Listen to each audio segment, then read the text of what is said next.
যেই মানুষ আমি আল্লাহ এত আদর করে বানাইলাম, আসমান আল্লাহ বানাইছেন কুন ফায়াকুন বইলা, ফেরেশতা আল্লাহ বানাইছেন কুন ফায়াকুন বইলা, জমিন আল্লাহ বানাইছেন কুন ফায়াকুন বইলা, কিন্তু আমারে আপনারে আল্লাহ পাক কুন ফায়াকুন বইলা বানায় নাই।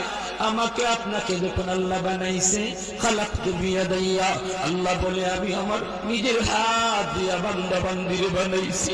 কারণ এই চেহারার মধ্যে এত দামি কপাল, ওই কপাল দিয়া বান্দা আমার কুদরতি কদমে সেজদা দিবে। এই কপালটার এত দাম, এই কপাল কুন ফায়াকুন বললে হয় না, এই কপাল ফেরেশতাদের হাতে বানাইলেও হয় না, আমি আল্লাহ নিজের হাতে বানাইছি। আল্লাহ পাক কই আমি আল্লাহ দেখি জমিনে কেমন অন্যায় হয়, অত্যাচার কেমন